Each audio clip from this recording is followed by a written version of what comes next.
works, how hard his staff works. And then a part of it is, if we have an idea and there's merit behind it, there's film watched behind it that will back up or support your idea, he'll run it. You know, they say the door's open, bring your plays in. If you got a cool flea flicker you saw the Denver Broncos run, let's run it. And, you know, so flea flickers, reverse passes, that stuff's normal offense. Last thing I wanted to ask you. He's an interesting guy in that he just laughs at himself. He drives a 2004 Camry, Honda, Accord. yeah. And he said he was afraid the first time he parked in the coach's slot that they were going to tow it. It's got almost 200,000 miles on it, yet you flip him over and he's one of the most innovative. I mean, you know, you see what I'm saying? I mean, he's like... Let me tell you a story. Okay, tell me a story. In the spring, it was the second practice of the spring. I had a bad day. So, of course, I went up late at night to watch film. It was about 8:30 and 9 o'clock. In the football office. I thought I was the only one in the building. Sure enough, a figure walks past the door. And then it walks back the other way. And then Coach Brohm pokes his head in the door and says, "Hey, what are you doing here?" And I said, "Oh, I'm just, you know, a little frustrated with my practice." And he said, "Let's watch it together." So we watched the practice, took notes. It gets to be about 9:45. He says, "Hold on. I got to go brush my teeth and take a shower."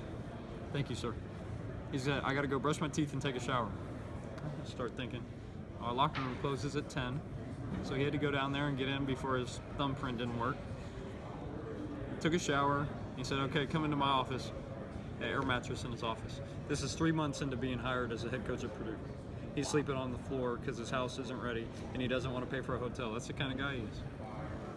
So it doesn't surprise you. He doesn't surprise me one bit. Accord. We were in the office at 9 o'clock.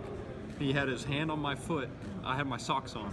He had his hand on my foot, said, "You should feel the pressure of when you're throwing the football right here." I've got my socks on that I've been wearing all day. He's on his knee with his hand on my foot.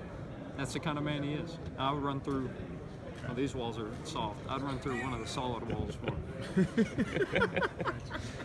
Thanks, Dad. You had a chance to be at the Manning Academy this summer. Yes, sir. How valuable was that for you? I can't even put a price tag on how valuable it was. Yeah. Being able to learn from arguably, you know, the greatest football quarterback family to ever play the game. From lessons as small as treating the janitor the right way in the organization, to leadership, to scheme and different things he liked to do, snap counts. And then, you know, and a lot about what my speech was today, it was the people for him that made it special rather than all the passes thrown. It was the people that made it special. So the Manning family is a class act. So along those lines, yeah. The Bruce Feldman book mentioned you in his Elite 11 camp. Right. How big was that Elite 11 camp for you back when you were trying to get on the mark nationally? You know,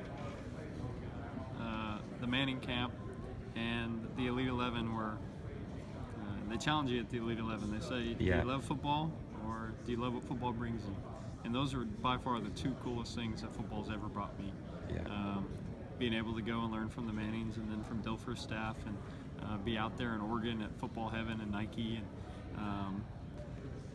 and being able to see the other quarterbacks, the 5-star guys when I'm a little lowly 2 or 3 star at 6 foot tall and see them and be able to compete with them on the same stage and kind of let my competitive nature known to the public.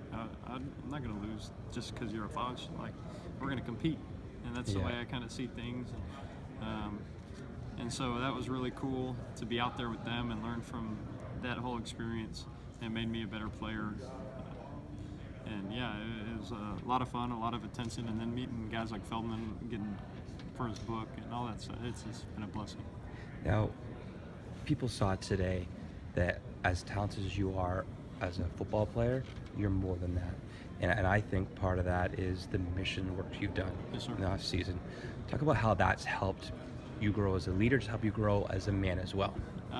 Yeah, you know, the perspective from that you gain from walking into an orphanage of 45 kids and seeing how many people are much happier with a bigger smile on their face, enjoying life more when their circumstances are by far worse than you, because I get to play football as my game, you know, my job, my game.